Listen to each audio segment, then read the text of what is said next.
Hello बच्चों, हम लोग आपके लिए लाए हैं बेहतरीन प्लान जो आपके आईआईटी जेईई के एग्जाम के लिए बना हुआ है। और इसमें मैथमेटिक्स के हर चैप्टर, हर टॉपिक को अच्छे तरीके से कवर किया गया है। अच्छे क्वालिटी के वीडियो हैं जिसमें आपको आईआईटी जेईई को एकदम फोकस में रख करके बनाया गया है।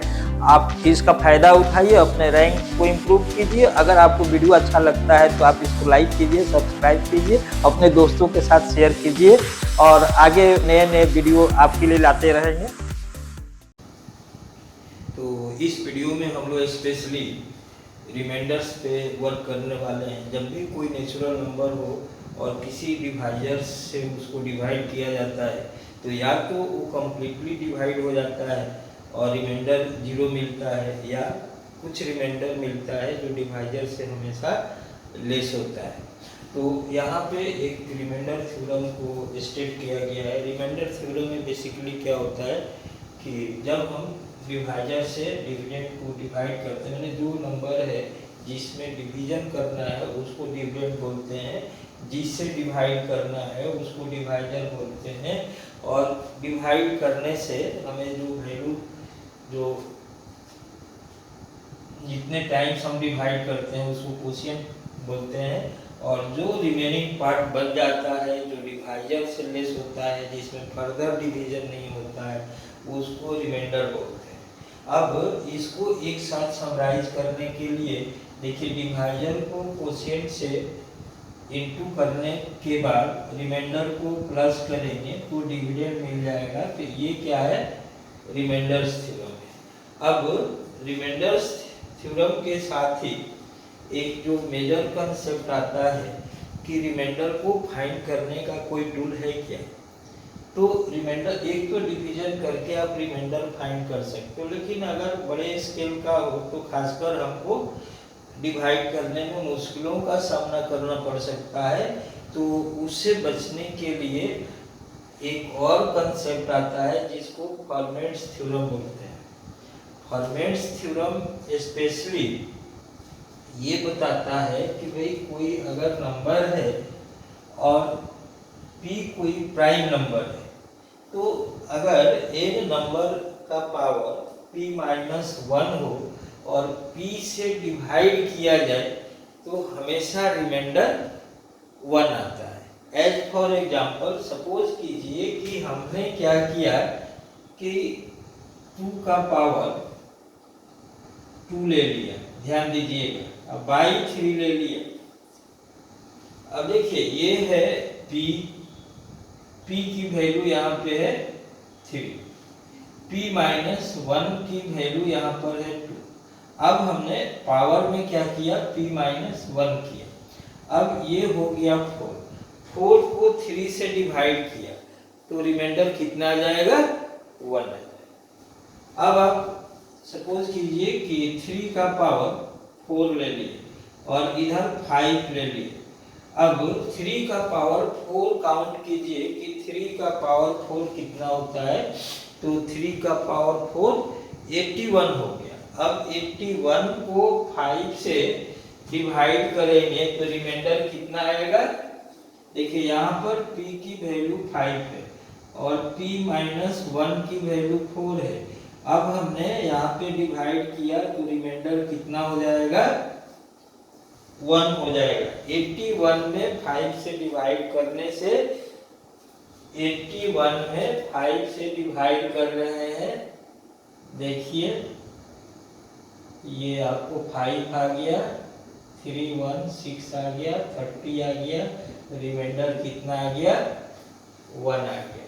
तो ये एक वेरीफाइड रिजल्ट है जिसको हम बेसिक लेवल में यूज कर सकते हैं। इवन एक जो बहुत सारे जो कंपटीशंस होते हैं जिसमें बेसिक मैथमेटिक्स की ज़रूरत होती है, उसमें आप फॉर्मेट को यूज कर सकते हैं, अच्छे तरीके से इसको यूज कर सकते हैं और इस तरह से ये जो वैल्यूज है आप फॉर्मेट पे भी क्वेश्चन बना सकते हैं।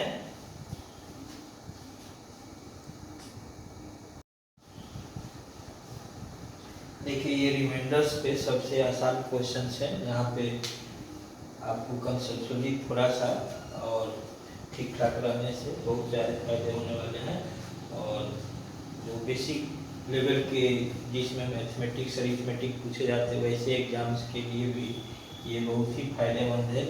तो फर्स्ट ऑफ ऑल आप देखिए कि यहाँ पर कह रहा है कि the smallest natural number divided by 10, 12 and 16 respectively give the remainder as 5, then what should be the number smallest है, ध्यान रखना है।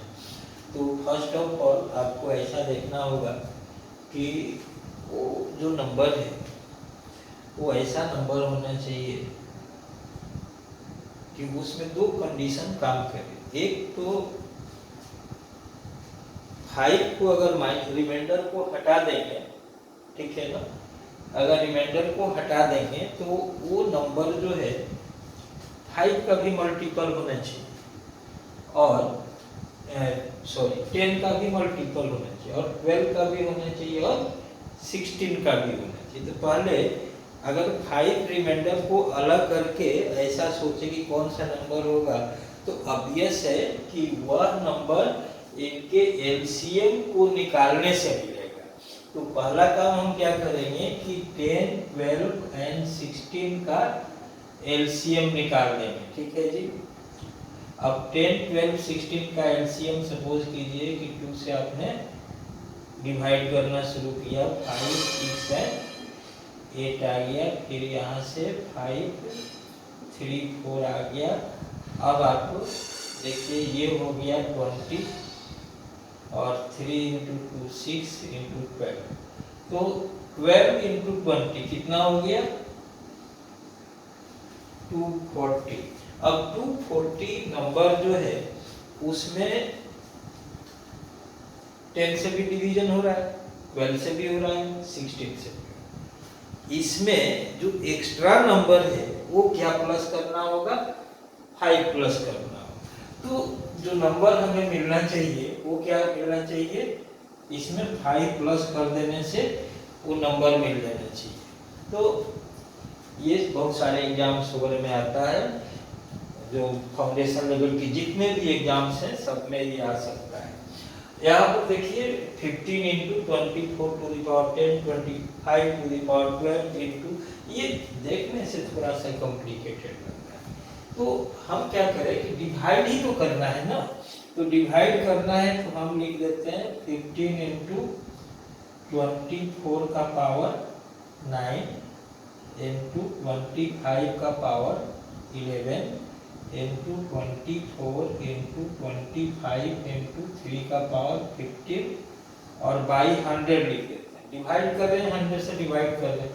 ये देखिए ये कितना हो गया 4, ये कितना हो गया 6 हो गया। अब आप देखो यहाँ पर 1 हो गया, इसका मतलब है कि 100 से ये कम्प्लीटली डिवाइड हो गया। तो हमने क्या कहा था कि जब रिमाइंडर 0 हो जाएगा तो नंबर कम्प्लीटली डिवाइड होगा। तो यहाँ पे रिमाइंडर कितना हो जाएगा, 0 हो जाएगा। क्यों हो जाएगा, क्योंकि डिवाइड करने से ये कंप्लीट रूप से कैंसिल हो जा रहा है।